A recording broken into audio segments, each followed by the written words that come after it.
Judíos, hebreos, israelitas, el pueblo escogido.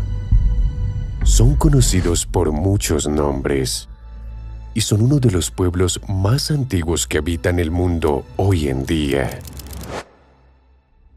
Y sin embargo, su verdadera historia es relativamente desconocida. Han hecho un pacto con Dios, cuyos nombres ni siquiera pueden pronunciar. Desde muy temprano en su historia, fueron testigos de milagros, interactuaron con seres sobrenaturales. Los sabios judíos y los cabalistas poseen un conocimiento arcano sorprendente, al que pocas personas tienen acceso. En este documental, profundizaremos en toda la historia de los judíos, desde sus orígenes hasta la actualidad.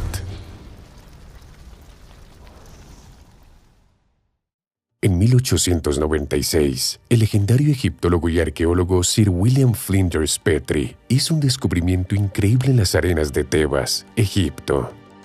Él y su equipo desenterraron una losa de granito negro de 10 pies de alto, completamente cubierta de inscripciones y dibujos jeroglíficos.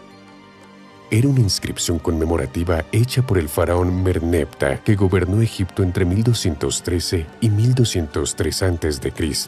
La mayor parte de la estela de Merneptah describe su victoria contra los invasores libios que amenazaban su reinado y el de sus predecesores, Ramsés el Grande. Libia era conocida en ese tiempo como la Tierra de los 9 Arcos, porque eran inaccesibles en combate a distancia. Merneptah, sin embargo, los derrotó atacando desde todos los lados con caballería ligera y rápida.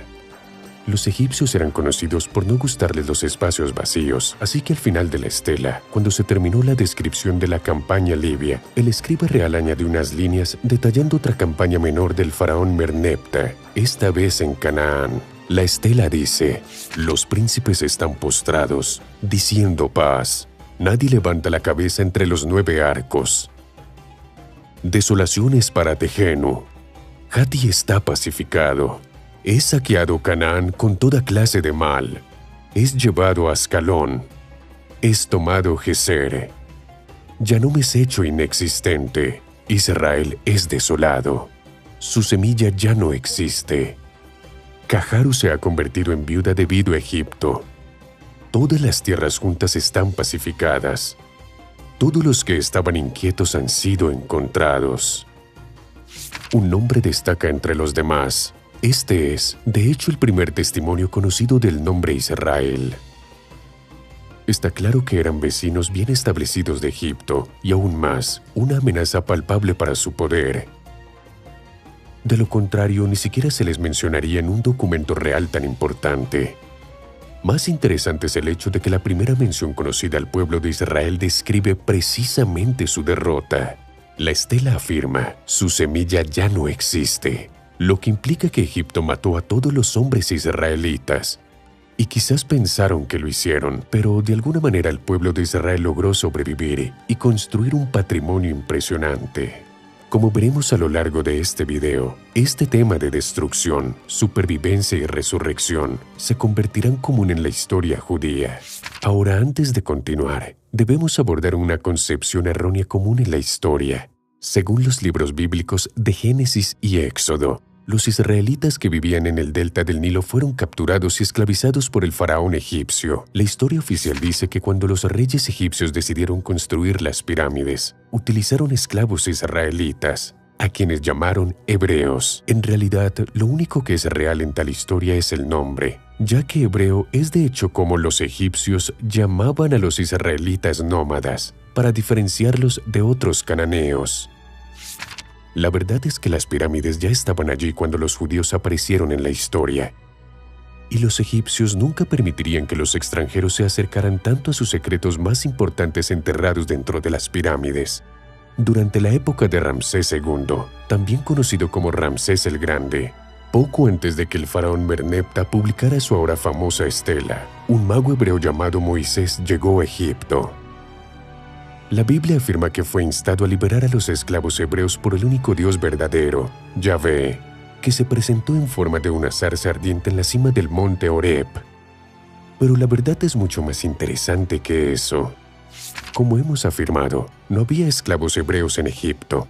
Los únicos hebreos que vivían en Egipto se habían establecido en la zona del Delta Norte, una zona verde y fértil donde cultivaban sus alimentos y comerciaban con cananeos, nómadas y libios.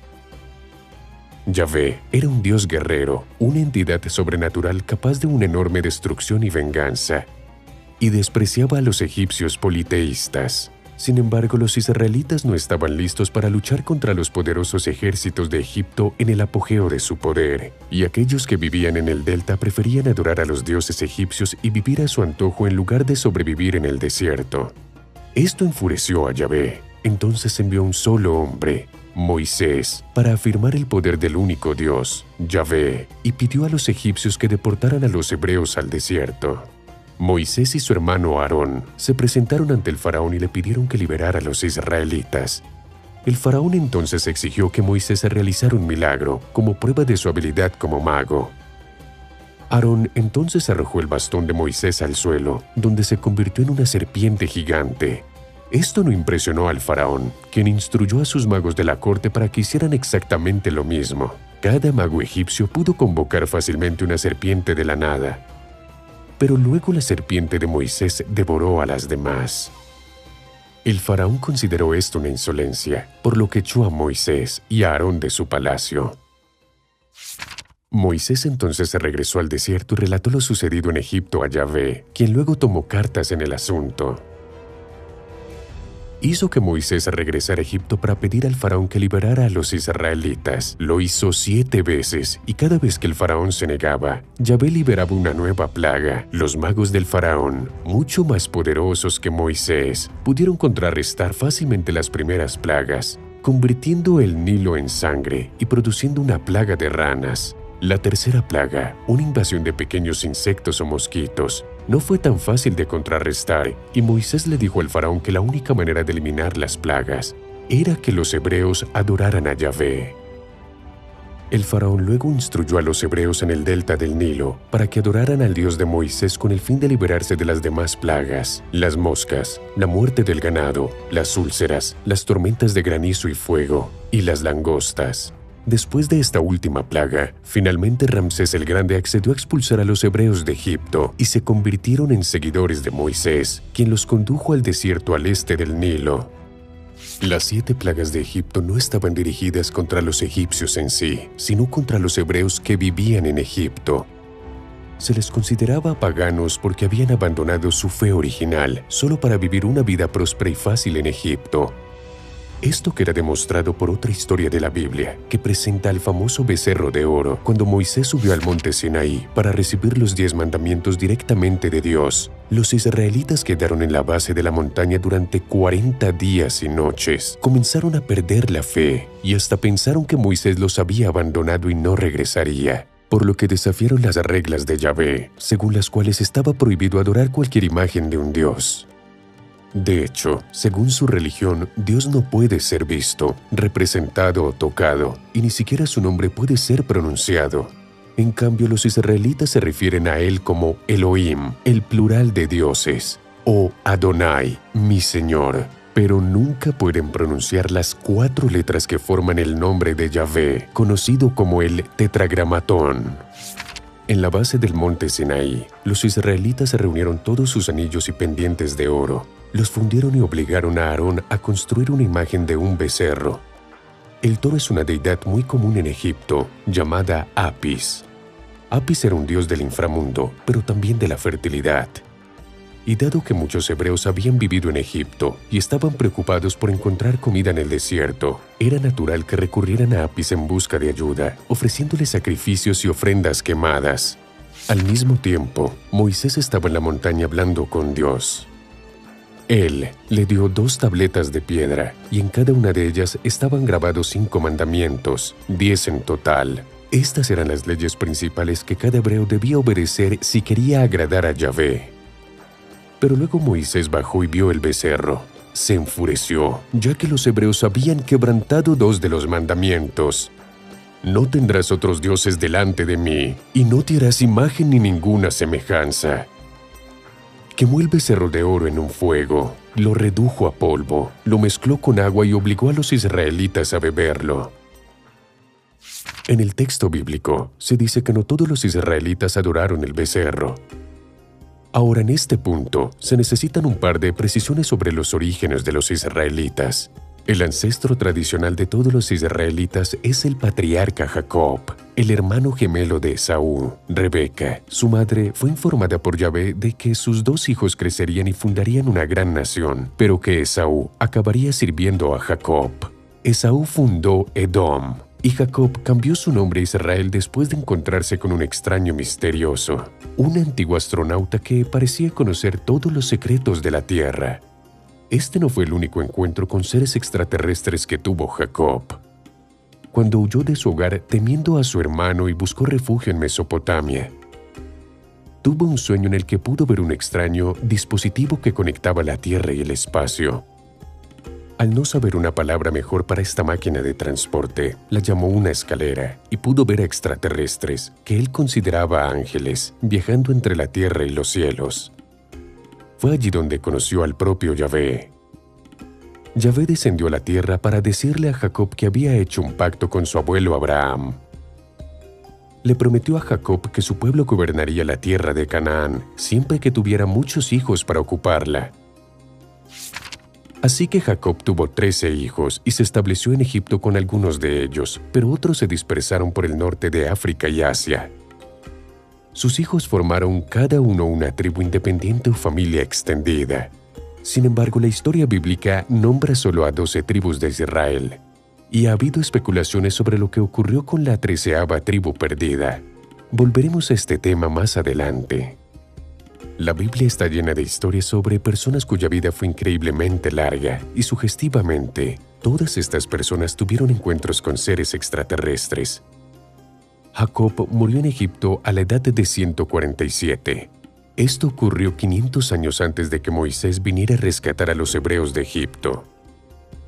Ahora, volviendo al monte Sinaí y al becerro de oro, se dice que solo una de las tribus, llamada los levitas, porque descendían de uno de los hijos de Jacob llamado Leví, se negó a adorar el becerro de oro. Así fueron perdonados por Moisés, pero él desató su ira contra el resto de las tribus, asesinando entre 3,000 y 23,000 judíos esa misma noche.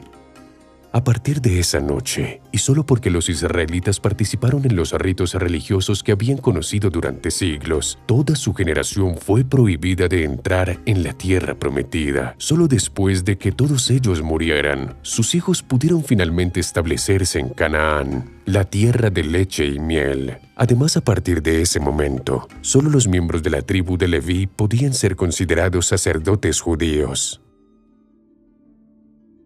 Ahora, ¿quién era este Dios vengativo, increíblemente cruel y destructivo, Yahvé? Gracias al trabajo de historiadores, teólogos y arqueólogos, hemos llegado a aprender mucho sobre las religiones en el antiguo Cercano Oriente. Hay una excepción, sin embargo. Su nombre está envuelto en misterio, ya que no pertenece a ningún idioma hablado en ese tiempo. Por esta razón, se especula que su nombre no es de origen terrestre. Y por la misma razón, a sus seguidores se les prohíbe pronunciar su nombre. No solo eso, Yahvé nunca reveló su nombre a Jacob o a Abraham.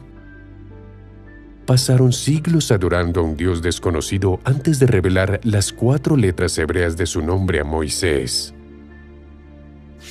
Los orígenes del culto a Yahvé son mucho más transparentes. La teoría más aceptada sugiere que Yahvé surgió como una deidad menor en el sur de Canaán. Los cananeos adoraban a una plétora de deidades menores, incluyendo a Yahvé, Asherá, la diosa madre, y Baal, quien también aparece en la Biblia como un rival de la supremacía de Yahvé en Israel. En la mitología cananea temprana, Yahvé y Baal eran solo 2 de los 70 hijos de su dios principal, El. Los cananeos transmitieron su adoración a Yahvé, entre otros a algunas tribus nómadas conocidas como Shasu, que luego dispersaron este culto por el antiguo mundo, incluyendo Egipto. El primer documento histórico que menciona al dios Yahvé es una inscripción que data del reinado del faraón egipcio Amenhotep III, contemporáneo de Moisés. En un momento, La inscripción habla de los Shasu, de Yehu, y los primeros estudiosos asumieron que Yehu era el lugar de origen de los Shasu. Pero esto no es probable debido a la naturaleza nómada de los Shasu, quienes se movían constantemente entre el norte de África, la península arábiga y Canaán.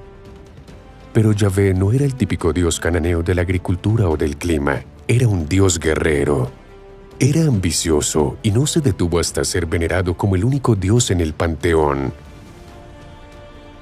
El primer paso fue tomar el lugar del dios principal en el panteón cananeo, El. Él era conocido en Canaán como el creador de ejércitos celestiales, similares a los que Jacob había visto en el cielo. Como ya hemos visto, uno de los nombres autorizados de Yahvé, Elohim, comienza con el nombre del dios El. En la Biblia hay varias menciones de conflictos entre Yahvé y otros dioses cananeos, pero no Él, lo que sugiere que en algún momento se fusionaron o Yahvé tomó su lugar. Gracias a los libros de Erich von Däniken, todos estamos familiarizados con los Anunnaki, una raza alienígena de seres con una fuerza increíble y tamaño superhumano, que eran considerados dioses en el antiguo panteón sumerio. Aterrizaron en Mesopotamia miles de años antes de la época de Abraham y Jacob. Pero recordemos que Jacob tuvo sus encuentros con Yahvé mientras vivía en Mesopotamia. Esto implica que podría haber una conexión entre los Anunnaki y Yahvé, al igual que hay una conexión entre ellos y los dioses egipcios como Tot, el verdadero constructor de las grandes pirámides. Yahvé incluso hace referencias a ángeles caídos en la Biblia, que son los gigantes conocidos como Nefilim. La Biblia es una fuente de información no solo sobre la naturaleza de Yahvé, sino también sobre cómo vivían los judíos originales. Como hemos visto, no todas las historias de la Biblia están basadas en hechos concretos, pero todas tienen un grano de verdad. Tomemos, por ejemplo, un pasaje del libro de Ezequiel, uno de los libros proféticos mayores de la Biblia cristiana y la Biblia hebrea, conocida como el Tanaj. El libro registra las 6 visiones que el profeta Ezequiel tuvo durante su exilio en Babilonia en el siglo VI a.C. En Ezequiel 1 al 4, Ezequiel relata su visión de una Merkavá o carroza. Esto se volvió importante en la Edad Media, con la fundación de toda una escuela de pensamiento cabalístico llamada misticismo Merkavá. En realidad, la visión de Ezequiel describe un encuentro cercano con extraterrestres. En su relato, la carroza celestial era conducida por una figura parecida a un hombre, pero más grande. El vehículo tenía 4 ruedas y era tirado por 4 criaturas humanoides, cada una con 2 pares de alas y rostros que combinaban características animales y humanas. Esto era en realidad una nave espacial, un vehículo que los antiguos astronautas usaban para viajar desde y hacia la Tierra. La Biblia está llena de referencias a vehículos imposibles, incluido el Arca de Noé, un barco tan grande que cada especie de animal en la Tierra cabía dentro de él. La historia de Noé también ayuda a mostrar cómo la Biblia está inspirada por otros textos de la época. La epopeya de Gilgamesh de Mesopotamia, compuesta mucho antes que la Biblia, tiene un mito similar sobre un gran diluvio. En esta historia, el dios más alto, Enlil, decide destruir el mundo con un diluvio porque los humanos se han vuelto demasiado ruidosos. El dios de la tierra, Ea, el creador de la humanidad a partir del barro, advierte a un héroe llamado Utnapishtim sobre la destrucción que está a punto de suceder y le da instrucciones para construir una gigantesca embarcación para superar el diluvio. Como sabemos, esta es exactamente la misma historia de Noé y el arca de la Biblia, y las similitudes no terminan allí.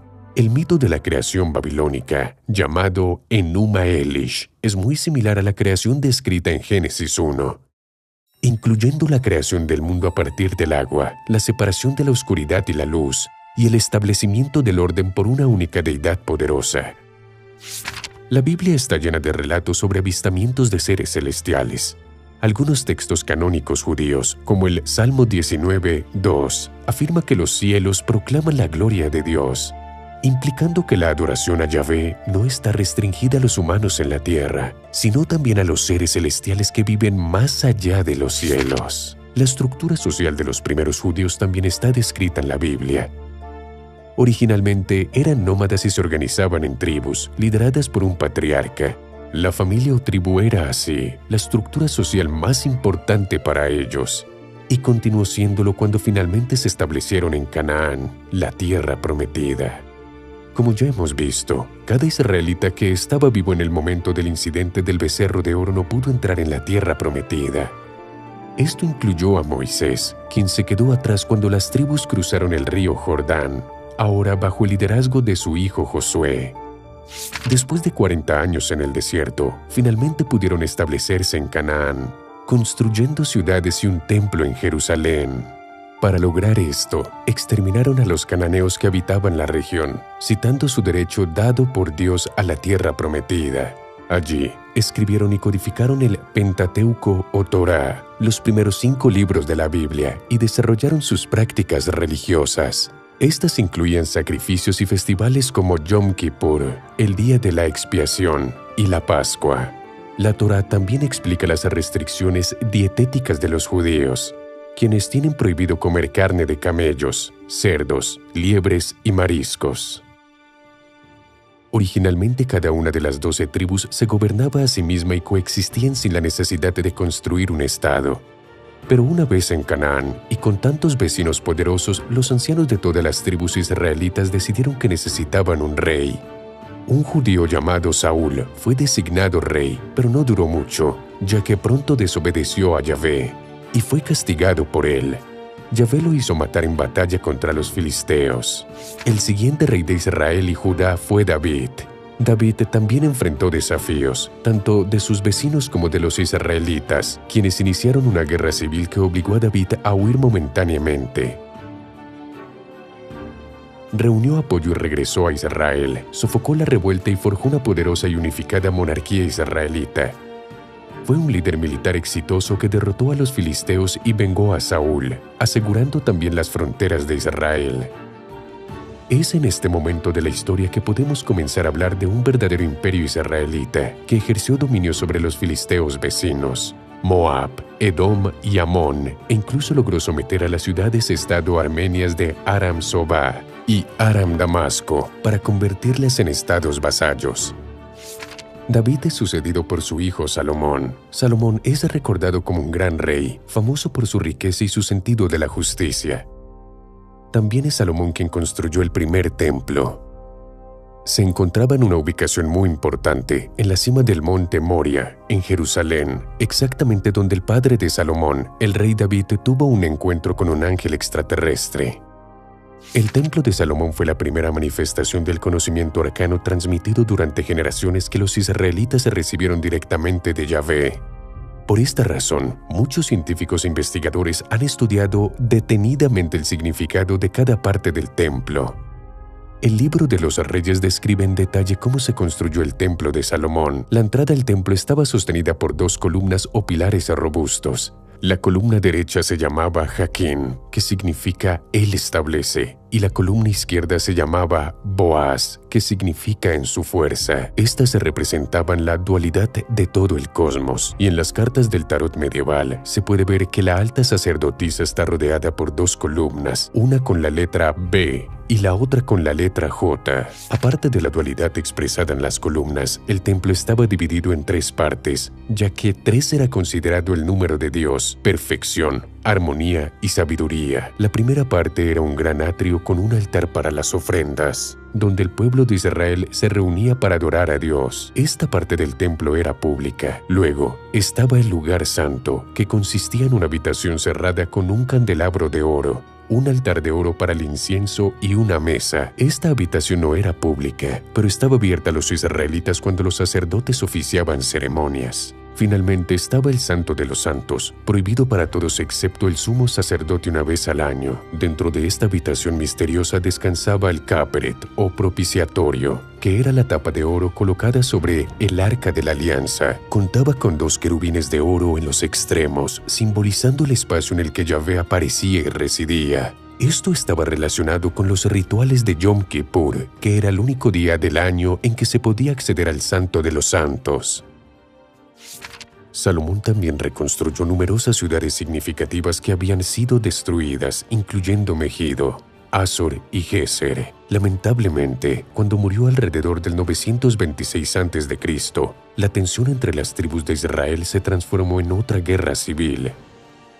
El sucesor de Salomón fue su hijo Roboam, quien no pudo evitar que la monarquía unificada se dividiera en dos reinos, el reino del norte de Israel y el reino del sur de Judá, con Jerusalén como su capital. Separado y sin un liderazgo fuerte, el reino de Israel fue conquistado en el 722 a.C. por el imperio neoasirio. El reino de Judá logró resistir durante un siglo, pero en el 586 a.C. fue finalmente derrotado por el imperio neobabilónico y todos los israelitas fueron esclavizados. Después de ganar la batalla de Carquemish contra los egipcios, los babilonios bajo el rey Nabucodonosor se convirtieron en el imperio más importante del mundo antiguo. Derrotando fácilmente al frágil reino de Judá, Nabucodonosor eligió imponer tributo a los judíos, lo que hicieron durante 3 años. Después de eso, los israelitas se rebelaron contra Babilonia en lo que vino a conocerse como la Guerra Judío-Babilónica, que duró desde el 601 hasta el 586 a.C. Durante este tiempo, Jerusalén fue sitiada al menos 2 veces y finalmente el ejército babilónico entró en la ciudad, esclavizó a la población y destruyó el templo de Salomón. Nabucodonosor II destruyó Jerusalén en su 18º año de reinado, o 587 a.C. 5 años después, el rey deportó a todos los judíos a la ciudad capital de Babilonia. Allí, los judíos permanecieron hasta el 539 a.C., cuando el imperio neobabilónico cayó ante el imperio aqueménida. Los persas aqueménidas permitieron a los judíos regresar a Judá y 2 años después comenzaron a construir el segundo templo. La mayoría de los judíos exiliados no regresaron a Jerusalén. Muchos se establecieron en lo que ahora es el norte de Israel, Líbano y Siria. El periodo de cautividad en Babilonia fue importante para la historia judía, porque muchos de los textos canónicos de la religión judía se escribieron en este tiempo, incluidos la mayoría de los libros de los profetas como el de Ezequiel. Jeremías también escribió sobre el exilio, y así otros libros importantes como Susana, Bel y el dragón, la historia de los 3 jóvenes y los libros de Tobit y Judith fueron escritos durante el exilio. Finalmente, la redacción definitiva del Pentateuco se realizó en el periodo persa después del exilio.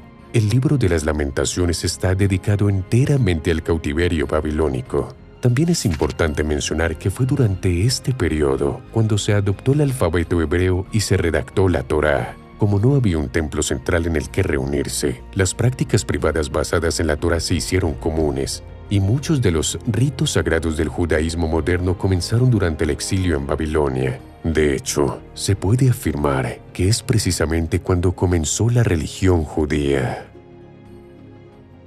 Una de las principales consecuencias religiosas del exilio fue que los judíos ya no se organizaban según las tribus, sino por grupos familiares más pequeños que seguían a líderes judíos, ya fueran escribas, sabios o los mismos profetas.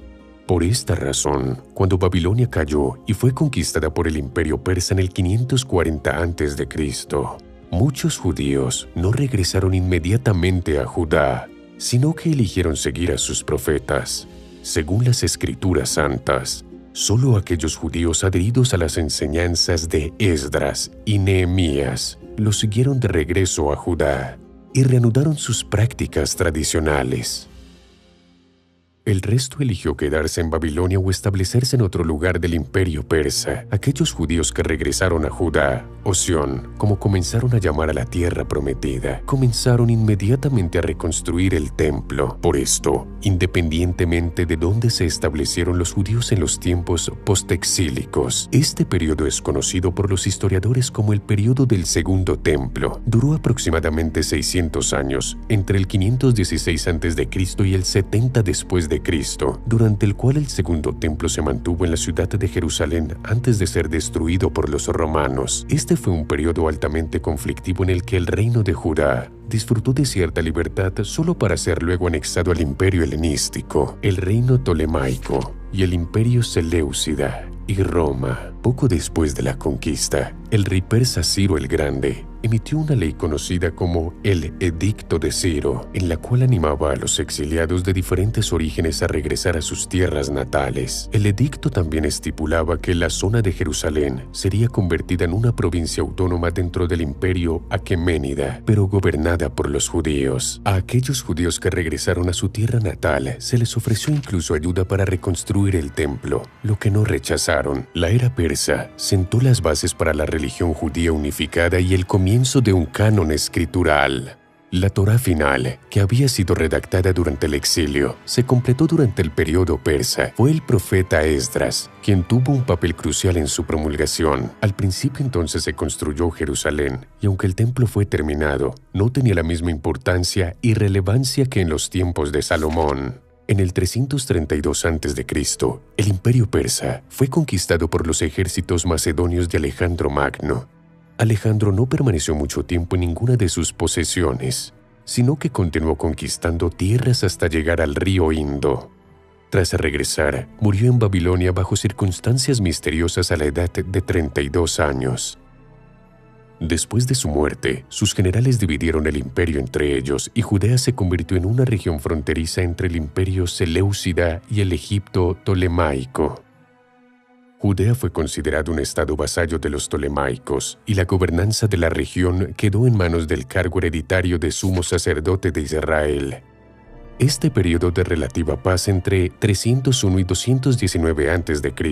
vio el auge del judaísmo helenístico, un sincretismo que había comenzado entre la diáspora judía en Alejandría y luego se extendió a Judea y Antioquía. Durante este periodo, la Biblia hebrea fue traducida del hebreo y arameo al griego koiné. Esto ayudó a difundir las tradiciones del judaísmo entre los judíos de Alejandría y otras partes de los reinos helenísticos que habían perdido la capacidad de hablar hebreo o arameo. La importancia de los líderes religiosos judíos también creció durante este periodo. Los líderes judíos eran percibidos por otros imperios como valiosos aliados, y por esta razón, cuando el rey seleucida Antíoco III capturó la región de Judea para el imperio seleucida, hizo esfuerzos para proteger la cultura y las instituciones judías. Sin embargo, este no fue el caso con el imperio romano, que consideraba a los judíos simplemente como un pueblo ignorante que adoraba a un solo Dios. Después de la conquista de Judea por Pompeyo en el 63 a.C., permitió que el líder local Hircano II mantuviera su papel. Sin embargo, en la práctica no tenía ningún poder y toda la región era gobernada por un funcionario romano llamado Antípatro. Cuando estalló la guerra civil de Julio César en Roma, intentó instalar a uno de sus propios hombres en el trono de Judea. Sin embargo, Pompeyo el conquistador de Judea envenenó a su candidato y decapitó a su hijo, manteniendo el trono de Judea para sí mismo y sus hijos, Fasael y Herodes. Herodes fue designado rey de los judíos por el Senado de Roma en el año 37 a.C. Su gobierno fue conocido por su crueldad y tiranía. El gobierno de Herodes fue despótico y buscó suprimir cualquier manifestación de descontento por parte de la población, especialmente los judíos. Su policía secreta era infame por vigilar y reportar los sentimientos de los habitantes directamente a él. Las protestas eran castigadas de manera feroz y sus oponentes eran frecuentemente asesinados. Según Flavio Josefo, un historiador judío, Herodes tenía una guardia personal de 2.000 soldados. Uno de los hechos más infames de su reinado fue la llamada Matanza de los Inocentes, que se cuenta en el Evangelio de Mateo. Según Mateo, Herodes ordenó la ejecución de todos los niños varones que tenían 2 años o menos en Belén o sus alrededores. Esta historia no ha sido confirmada por otras fuentes, especialmente por Flavio Josefo, lo que ha llevado a los estudiosos actuales a dudar de su veracidad. Fue precisamente en la provincia romana de Judea donde nació el judío más conocido de todos los tiempos, Jesús de Nazaret, más tarde conocido como Jesucristo. Era un joven carpintero y mago originario de Galilea, que alcanzó el estatus de Dios gracias a sus hechos y milagros. Magos o magus era un término persa que puede traducirse como sabio. Desde tiempos persas, varios de estos magos comenzaron a viajar por el mundo, enseñando su sabiduría a quienes quisieran escuchar y practicando milagros que captaban la atención del pueblo. Algunos magos tenían un seguimiento más numeroso que otros, Y en este sentido, Jesús no logró un seguimiento particularmente grande. Ya sabemos lo que dice la Iglesia Católica sobre Jesús, que era el Hijo de Dios, enviado por el propio Dios para salvar a la humanidad. Los romanos temían una revuelta contra el imperio, por lo que lo crucificaron. Pero 3 días después de morir, renació y ascendió a los cielos para reunirse con su Padre. Después del descubrimiento y posterior traducción de los textos gnósticos de Nag Hammadi, sabemos que este simple cuento de hadas es solo parcialmente cierto. De hecho, en una carta escrita por Clemente de Alejandría, el padre de la Iglesia explica que la sabiduría de Jesús era mucho más de lo que enseñó a sus discípulos. Clemente creía que había 3 niveles de enseñanza de Jesús. Uno para el consumo público, que es la enseñanza encontrada en el Evangelio de Marcos. Por ejemplo, un conjunto más espiritual solo para iniciados y un tercer grado de sabiduría tan exaltado que estaba más allá de las capacidades de expresión humana y nunca podría ser escrito.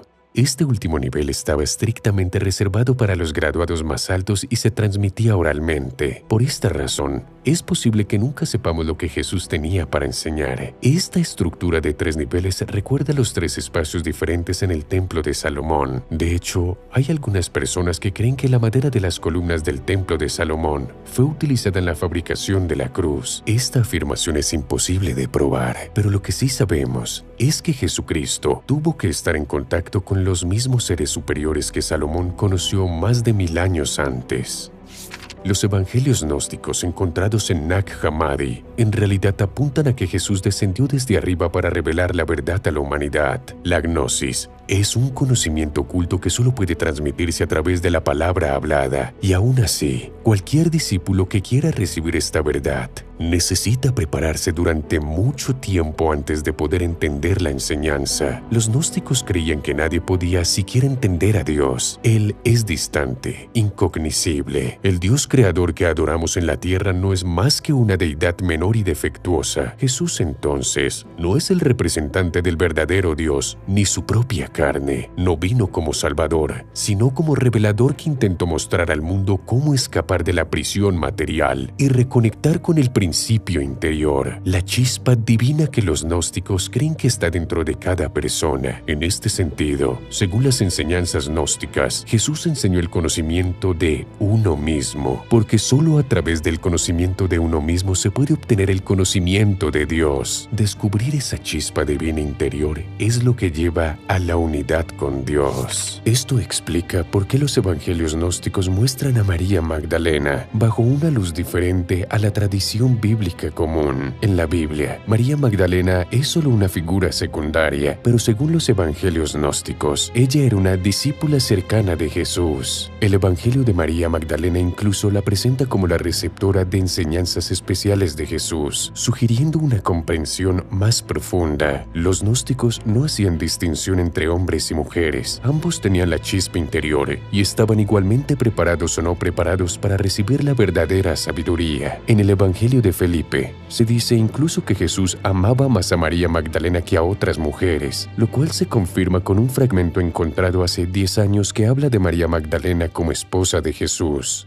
Pero Jesús no fue el único judío perseguido en Roma. Los romanos estaban acostumbrados a asimilar a los pueblos conquistados en su esfera cultural, por lo que chocaron con el pueblo judío que no traicionaba su estricto monoteísmo. A su vez, las prácticas politeístas romanas y la adoración al emperador eran vistas como idolatría por los judíos, y por lo tanto como un pecado mortal según los mandamientos. Según el tiránico gobierno de Herodes, otros romanos también trataron cruelmente a los judíos, fomentando un sentimiento nacionalista y una creciente resistencia contra el dominio romano. Un movimiento político conocido como los Zelotes buscó incitar al pueblo de la provincia de Judea a rebelarse contra el imperio romano y expulsarlo de la Tierra Santa por la fuerza. Los Zelotes lideraron varios levantamientos durante el primer siglo después de Cristo y para el 66 después de Cristo se convirtieron en una rebelión abierta mayor conocida por los historiadores como la Primera Guerra Judeo-Romana.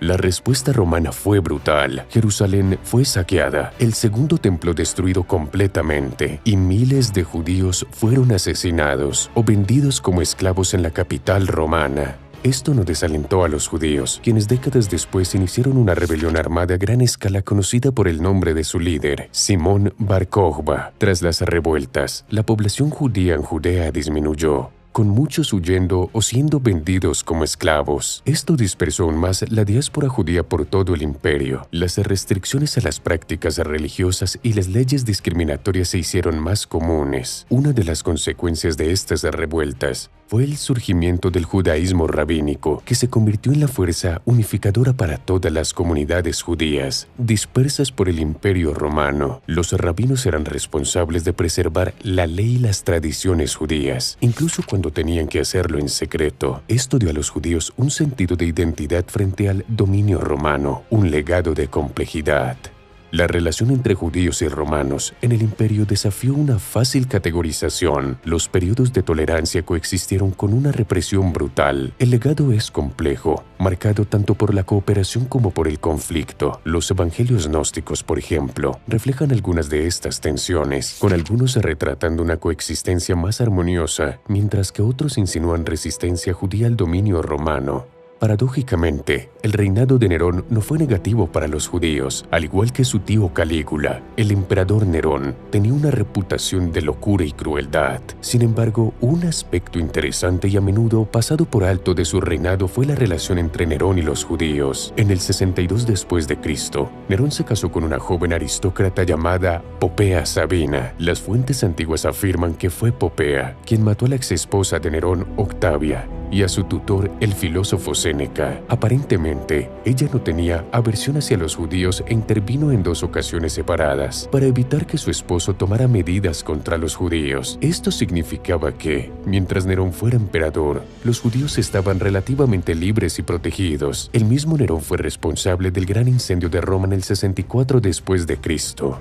La Edad Media se representa frecuentemente como la Edad Oscura, donde no sucedió nada culturalmente significativo y la relación entre las personas y los estados estaba gobernada por la violencia. Pero esto está lejos de la verdad, ya que la mayoría de las corrientes filosóficas modernas surgieron durante la Edad Media. Las universidades comenzaron a aparecer en Europa en los siglos XII y XIII y se intentaron traducciones de textos antiguos no solo en Europa, sino también en el mundo musulmán. La Edad Media fue el momento en que se desarrolló el conocimiento cabalístico. Esta era una rama del judaísmo caracterizada por sus enseñanzas esotéricas y fue más tarde adaptada al esoterismo occidental y a la cábala cristiana y a la cábala hermética. La cábala judía fue el producto de un profundo pensamiento y discusión entre los rabinos. Al igual que el Jesús gnóstico, estaban preocupados por intentar explicar la relación entre el Dios eterno, al que llamaban Ein Sof, que significa el infinito, y un universo finito creado por Dios. Los hombres mortales son parte de este universo finito. ¿Pueden siquiera comprender el concepto de una divinidad interminable? Una de las piezas más importantes de erudición creada durante este periodo es el Zohar, publicado por primera vez por Moisés de León en el siglo XIII. Moisés de León afirmó que era una obra que registraba las enseñanzas de Simeón ben Yochai, un sabio judío que vivió en el primer siglo después de Cristo. Pero los estudiosos modernos creen que fue de León quien escribió el libro del mismo. El Zohar contiene discusiones sobre la naturaleza de Dios, el origen y la estructura del universo, la naturaleza de las almas, la redención y las metáforas que relacionan al hombre con la oscuridad y al verdadero yo con la luz de Dios. Cabe señalar que esta luz de Dios es muy similar a la chispa interior mencionada en los evangelios gnósticos que discuten las enseñanzas de Cristo. Y al igual que los evangelios gnósticos, una lectura cuidadosa del Zohar ofrece una visión sobre las relaciones entre los sabios judíos y los poderes extraterrestres superiores. Un rabino y físico cabalista del siglo XX llamado Aryeh Kaplan publicó una versión crítica de la Torá y varios comentarios sobre textos cabalísticos, incluido el Zohar.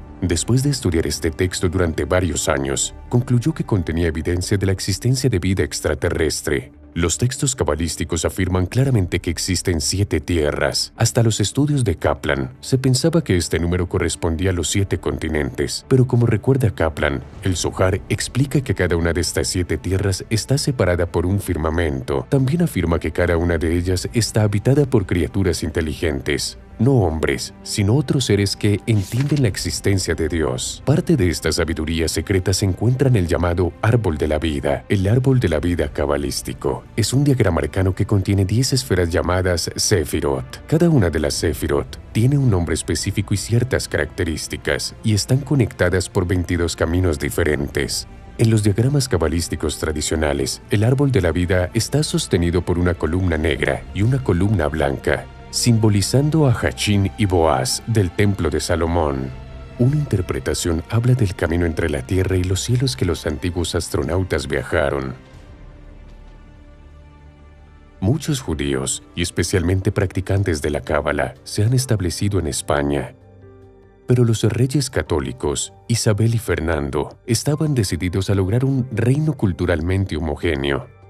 En marzo de 1492, publicaron el Decreto de la Alhambra, que obligaba a los judíos a convertirse al cristianismo o a marchar al exilio. No fue la primera medida contra los judíos. Durante el siglo XIV ocurrieron una serie de pogromos, siendo el más salvaje el de 1391. Después de eso, la mayoría de los 300.000 judíos de España se convirtieron al catolicismo. Después de 1492, de los más de 100.000 judíos que permanecieron en España, se estima que entre 50.000 y 70.000 judíos abandonaron España, mientras que el resto se convirtió. Sin embargo, esto no significa que adoptaron automáticamente el cristianismo. La mayoría de ellos continuó practicando el judaísmo en secreto, a pesar de las amenazas de la Inquisición española. Los judíos españoles exiliados huyeron principalmente al Imperio Otomano, al norte de África y a Portugal. Un pequeño número también se estableció en Holanda e Inglaterra. Oficialmente, los judíos convertidos eran conocidos en España como cristianos nuevos. Disfrutaban de menos derechos que los cristianos viejos, lo que les daba pocas razones para abrazar realmente el cristianismo. Así, continuaron practicando en secreto y discretamente los rituales judíos en sus hogares. Esto se conocía como judaísmo cripto y era similar a las ceremonias secretas judías de la antigua Roma. Una de las formas más ingeniosas de judaísmo cripto fue la invención de una santa católica ficticia llamada Estérica. Santa Estérica no era otra que la reina Esther judía, y sus festividades coincidían con la fiesta de Purim. Los criptojudíos persistieron en periodos posteriores en Rusia y en países de Europa del Este, influenciados por la Unión Soviética. Después del auge del comunismo con la Revolución Rusa de 1917, el gobierno comunista, que incluía judíos comunistas seculares, no obligó a los judíos a convertirse a la Iglesia Ortodoxa rusa, pero consideraba la práctica de cualquier religión como indeseable. Algunas religiones pudieron continuar bajo estricta supervisión del régimen. Otros criptojudíos de Portugal, conocidos como los judíos Belmont, mantuvieron fuertes tradiciones secretas desde el siglo XII. Su judaísmo cripto era tan secreto que pudo sobrevivir durante siglos manteniendo su tradición de matrimonio endogámico y ocultando todos los signos externos de su fe. Ellos y sus prácticas solo fueron descubiertos en el siglo XX. Una de las figuras más importantes del judaísmo en este periodo fue Maimónides, un poderoso rabino y comentarista del Talmud. Era un líder influyente de la comunidad judía en la península ibérica. Maimónides sugirió a los judíos de España que no buscaran el martirio, sino que abandonaran el judaísmo públicamente mientras lo mantuvieran en secreto. Pero también les instó a no convertirse al cristianismo y en su lugar adoptar el Islam como su religión pública. Argumentó que el judaísmo cripto era heroico y no significaba que estuvieran traicionando su propia religión y a Dios. Por esto y otras acciones, se hizo conocido como un racionalista, pero sus puntos de vista sobre el judaísmo cripto lo legitimaron entre las prácticas aceptadas de los judíos. Esto probablemente salvó miles de vidas judías, ya que la Inquisición española fue una institución extendida durante estos siglos. Las poblaciones judías han existido en Europa, especialmente en el área del antiguo Imperio Romano desde muy temprano en la historia. Durante la Edad Media y la Era Moderna temprana, sin embargo, sufrieron persecución en diferentes países, especialmente en Europa del Este, pero también en Francia. La sociedad medieval temprana era tolerante, pero eso cambió lentamente con los siglos. A medida que la Iglesia y el sistema feudal se organizaba plenamente, hubo una división de la sociedad en tres estamentos diferentes: clérigos, caballeros y siervos. Pero como no cristianos, los judíos no formaban parte de esa organización, dejándolos con otras ocupaciones, principalmente el comercio y la artesanía. También estaban protegidos por reyes, príncipes y obispos porque proporcionaban servicios cruciales como finanzas, administración y medicina. Sin embargo, los estados también aplicaron impuestos excesivos a todas las profesiones, principalmente dirigidas por judíos. Los reyes frecuentemente mantenían rabinos talmúdicos en sus cortes para consultas. La competencia con los sacerdotes cristianos, especialmente con los miembros de las órdenes franciscana y dominicana, aumentó en los siglos XIV y XV. Fue durante este periodo que los cristianos empezaron a representar a los judíos como quienes habían matado a Cristo. También fue durante este periodo que la persecución de los judíos y las deportaciones se generalizaron. Después de 1300, los judíos sufrieron más discriminación y persecución en la Europa cristiana. Los judíos de Europa eran principalmente urbanos y letrados, mientras que los cristianos los consideraban como negadores de la verdad, ya que solo leían las escrituras judías. La Iglesia también prohibía a los cristianos prestar dinero con interés, lo que los judíos hacían todo el tiempo. Esto se convirtió en otra razón para despreciar a los judíos en el cristianismo. Como resultado, el comercio de dinero en Europa occidental se convirtió en una especialidad de los judíos, pero en casi todas las ocasiones en las que los judíos adquirieron grandes cantidades a través de transacciones bancarias durante sus vidas o tras su muerte, el rey se apoderaba de ellas. Las masacres de judíos se hicieron comunes en muchos países europeos. Esta situación se agravó especialmente durante las cruzadas, cuando la frenesí religiosa de los cristianos estaba en su punto máximo. Durante la llamada Cruzada Popular de 1096, las florecientes comunidades judías en el Rin y el Danubio fueron completamente destruidas. En la Segunda Cruzada de 1147, los judíos en Francia fueron objeto de frecuentes masacres. Esto también se repitió durante las Cruzadas de los Pastores de 1251 y 1320. Los judíos fueron expulsados de Inglaterra en 1290 y un siglo después, en 1396, 100.000 judíos fueron expulsados de Francia. La mayoría de los judíos desplazados se establecieron en Polonia, donde fueron bienvenidos y prosperaron libremente. En algunas ciudades-estado del norte de Italia, como Venecia, se permitió a los judíos vivir dentro de las murallas de la ciudad, pero no se les permitió salir de su gueto. Esta práctica se extendió por el Reino de Italia, donde los judíos fueron apreciados como prestamistas y comerciantes, pero despreciados en términos de religión y cultura. En algunas ciudades, los judíos que salían de sus guetos tenían que llevar una estrella de David amarilla para identificarlos. No deseados en la mayor parte de Europa, los judíos comenzaron a emigrar a América del Norte siguiendo a los cultos protestantes. Los protestantes también fueron perseguidos, a veces incluso más ferozmente que los judíos. En Francia, por ejemplo, en 1572 tuvo lugar la masacre de San Bartolomé, en la que 30.000 protestantes franceses, conocidos como hugonotes, fueron atacados y asesinados en un solo día.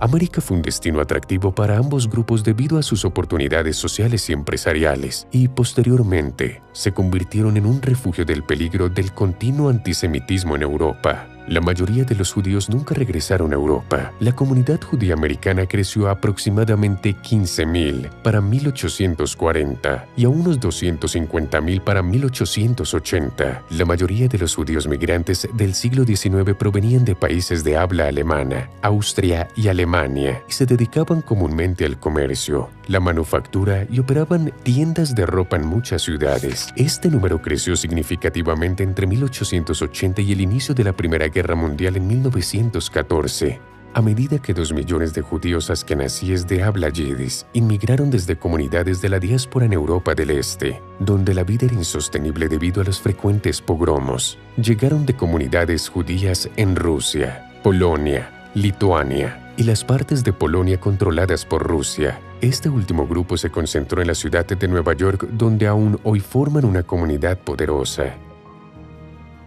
Sion es un nombre que aparece en la Biblia y se refiere ya sea a la colina en Jerusalén donde se encontraba el primer y el segundo templo o a Jerusalén misma. Como hemos visto, algunos de los profetas lideraron un retorno a Sion después del cautiverio babilónico. Esta idea fue rescatada durante las décadas de 1870 y 1880, principalmente gracias a la presión de siglos para que los judíos abandonaran Europa.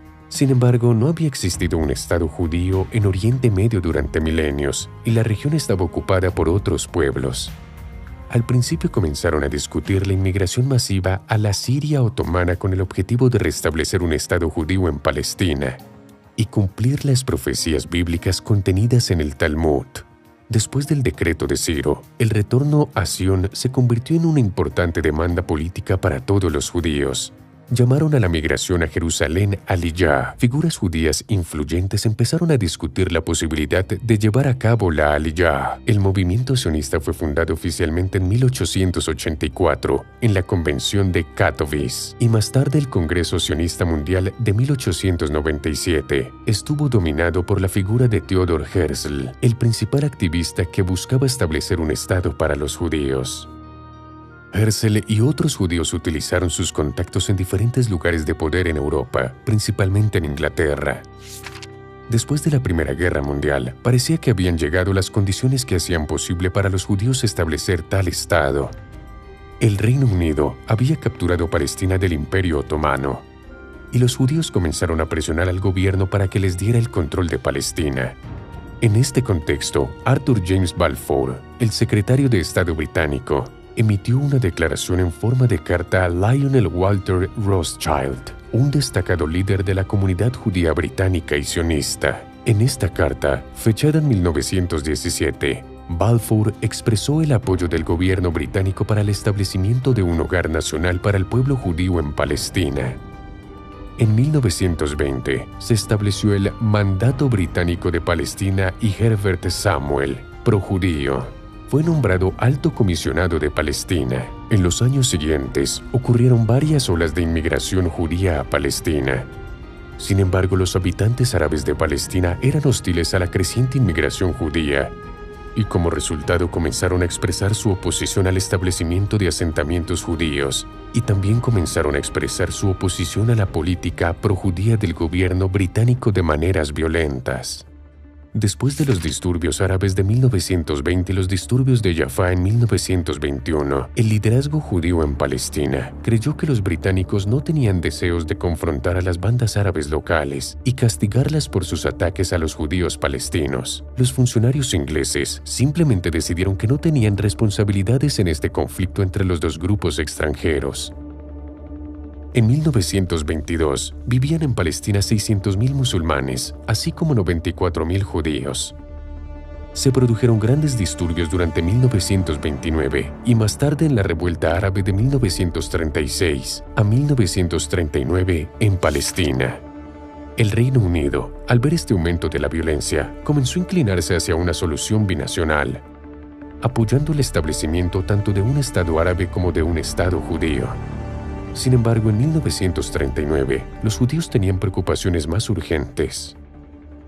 En 1939, la Alemania nazi invadió Polonia, lo que llevó a una declaración de guerra por parte de Francia y Gran Bretaña. Los sueños de Hitler incluían una Alemania racialmente homogénea. Esto significaba expulsar a todos los judíos en Alemania, pero no quería que se llevaran sus posesiones. En su lugar, se aprobó una legislación cada vez más discriminatoria, permitiendo al Estado alemán desposeer a los judíos. Esto generó miles de millones de marcos alemanes, permitiendo el rearme del país. Los nazis desarrollaron su ideología basada en el racismo y la búsqueda de lo que llamaron espacio vital. Desde que Hitler fue inaugurado en 1933, el régimen aprobó leyes antijudías, fomentó el acoso e incluso organizó un pogromo nacional en noviembre de 1938, conocido como la Noche de los Cristales Rotos. Después de que Alemania invadiera Polonia en septiembre de 1939, las autoridades de ocupación comenzaron a establecer guetos para segregar a los judíos. Durante la Segunda Guerra Mundial, Alemania comenzó a construir campos de concentración donde la población judía era enviada a realizar trabajos forzados. Pero en 1941, debido al creciente costo de mantener una gran población en los campos y las presiones de la economía de guerra, se decidió que los judíos y otros prisioneros serían eliminados. Entre 1941 y el final de la guerra en 1945, Alemania asesinó sistemáticamente alrededor de 6 millones de judíos, aproximadamente 2/3 de la población judía europea. Estos asesinatos masivos se llevaron a cabo inicialmente mediante ejecuciones en masa, pero luego se implementaron cámaras de gas. Tras la invasión de la Unión Soviética en junio de 1941, 2 millones de judíos fueron fusilados por las fuerzas alemanas y colaboradores locales. Los bienes, hogares y trabajos de los judíos asesinados fueron redistribuidos a los ocupantes alemanes y otros no judíos. Aunque la mayoría de las víctimas del Holocausto murieron en 1942, la matanza continuó a un ritmo menor hasta el final de la guerra en mayo de 1945. Las persecuciones nazis separadas mataron a un número similar o mayor de civiles no judíos y prisioneros de guerra. Muchos sobrevivientes judíos emigraron fuera de Europa después de la guerra. Muchos de ellos buscaron refugio en América del Sur y del Norte. Muchos oficiales alemanes también huyeron a América del Sur y la Antártida. Después de la guerra, el movimiento sionista reanudó sus planes para un Estado judío en Palestina. En 1945, las organizaciones de resistencia judía en Palestina establecieron el Movimiento de Resistencia Judía. Era una organización paramilitar que atacaba objetivos musulmanes en Palestina al estilo guerrillero. El liderazgo judío, mientras tanto, decidió que necesitaban un mayor número de judíos en Palestina si querían tener alguna posibilidad de ganar. Comenzaron a organizar la migración a Palestina de un gran número de refugiados de guerra judíos de Europa, sin la aprobación de las autoridades británicas. Sabían que una vez que se establecieran en Palestina, sería difícil sacarlos de allí. Las autoridades británicas dejaron las discusiones sobre el asunto de Palestina a las recién creadas Naciones Unidas. El 29 de noviembre de 1947, la Asamblea General de las Naciones Unidas adoptó la Resolución 181, en la que recomendaba la partición de Palestina en un Estado árabe y un Estado judío y una ciudad de Jerusalén, bajo el control compartido entre musulmanes y judíos.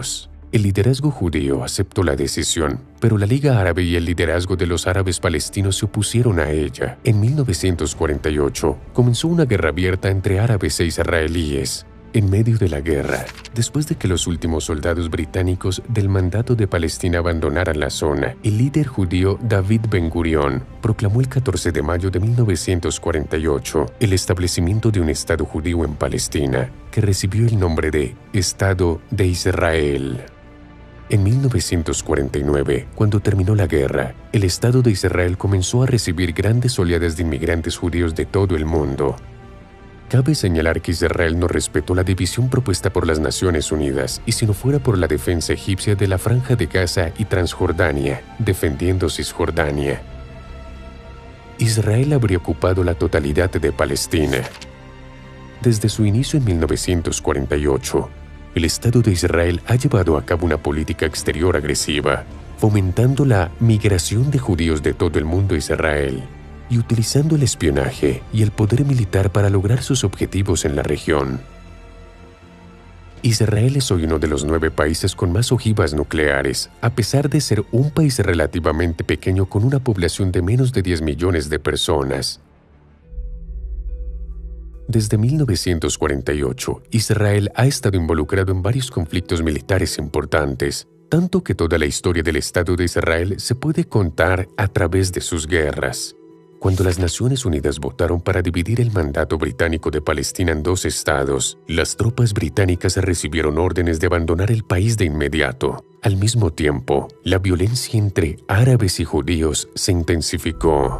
Entre los eventos más infames estuvo el ataque al pueblo árabe de Deir Yassin, el 9 de abril de 1948. Este era un pequeño pueblo de 600 personas desarmadas, pero los combatientes sionistas irrumpieron en el pueblo y mataron a más de 100 personas, incluyendo mujeres y niños. Esta acción provocó represalias por parte de los árabes, quienes días después atacaron un convoy judío dirigido al hospital Hadassah, matando a 78 hombres. Los enfrentamientos y las peleas estallaron todos los días hasta que en julio de 1949 se firmó un armisticio entre Israel y los estados árabes y se fijó una frontera temporal. Los israelíes recuerdan esta guerra como la Guerra de Independencia. En el mundo árabe se conoce como la Nakba, que significa catástrofe. Muchas familias que fueron desplazadas durante la Nakba nunca pudieron regresar a sus tierras natales, incluso 80 años después.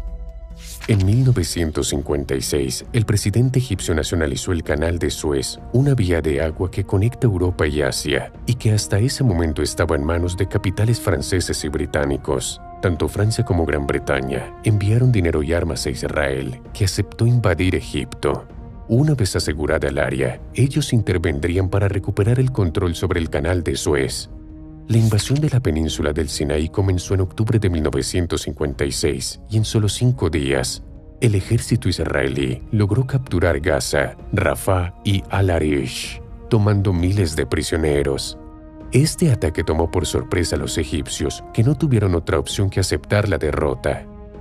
Solo en 1979, durante los llamados acuerdos de Camp David, Egipto recuperó la península del Sinaí, una extensa zona desértica y en gran parte deshabitada. En junio de 1967, las fuerzas israelíes planearon una breve campaña para tomar el control de toda Palestina. Esto se conoció como la Guerra de los 6 días. Israel logró conquistar Cisjordania, la Franja de Gaza, Jerusalén Este y los Altos del Golán, manteniendo el control sobre la península del Sinaí, que había sido recapturada por Nasser, después de que la Fuerza Aérea Israelí derribara 6 aviones de combate sirios. Sin embargo, poco después de la guerra, las Naciones Unidas aprobaron una resolución que pedía a Israel que se retirara de los territorios conquistados.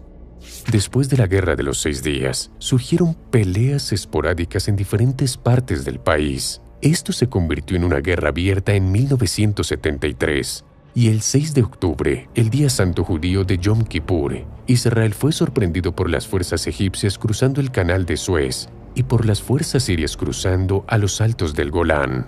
Los ejércitos árabes mostraron una mayor agresividad y capacidad de combate que las guerras anteriores, y las fuerzas israelíes sufrieron grandes bajas. Los combates, que duraron durante el mes sagrado islámico de Ramadán, finalizaron el 26 de octubre.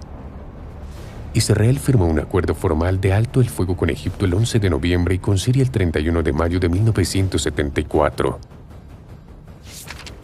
Según los acuerdos de Camp David de 1979, Israel devolvería la península del Sinaí a Egipto en 1982. Pero solo 6 semanas después de la retirada completa de Israel del Sinaí, las tensiones aumentadas entre Israel y palestinos resultaron en el bombardeo israelí de Beirut y el sur del Líbano, donde la Organización para la Liberación de Palestina tenía su sede. Al día siguiente, Israel invadió Líbano y para el 14 de junio, sus fuerzas terrestres llegaron a las afueras de Beirut, que fue rodeada. Pero el gobierno israelí acordó retirarse después de firmar un alto al fuego con los palestinos. Eventualmente las tropas israelíes se retiraron del Beirut occidental y el ejército israelí se había retirado por completo del Líbano para junio de 1985. 20 años después, en 2006, la organización nacionalista palestina conocida como Hezbollah lanzó una operación contra Israel para presionar al país a liberar a prisioneros libaneses, matando a varios soldados israelíes en el proceso y capturando a 2. Israel lanzó una ofensiva en el sur del Líbano para recuperar a los soldados capturados.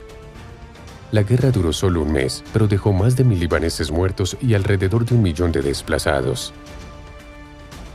La capacidad de Hezbollah para enfrentar a las fuerzas de defensa de Israel hasta un punto muerto recibió elogios en gran parte del mundo árabe. El último conflicto en el que están involucrados los judíos y que todavía está en curso hoy en día es la limpieza étnica de Gaza y Rafah. El 7 de octubre de 2023, un grupo nacionalista palestino conocido como Hamas lanzó un ataque sorpresa desde la Franja de Gaza hacia las tierras controladas por Israel, matando alrededor de 1.000 personas y tomando varios prisioneros. Israel respondió con toda su fuerza, iniciando una crisis humanitaria que empeora cada día. Hasta ahora, más de 30.000 palestinos han sido asesinados en los ataques israelíes, incluidos más de 12.300 niños y 8.400 mujeres. Se hicieron acusaciones de crímenes de guerra contra Israel después de que los israelíes cortaran el acceso al agua, la electricidad y el Internet en la Franja de Gaza, y debido a los números extremadamente altos de bajas civiles. Incluso se informa que Israel niega la entrada a Gaza a los vehículos de ayuda humanitaria. Con una historia tan rica que abarca varios milenios, sería casi imposible incluir todos los detalles y hechos importantes en un solo video. Por favor, escribe en los comentarios si consideras que algún tema en la historia de los judíos debería recibir un tratamiento más profundo en un video separado. Por ahora dale me gusta a este video, suscríbete al canal y mira nuestros videos relacionados en la pantalla siguiente. Mantén la mente abierta y hasta que nos volvamos a encontrar.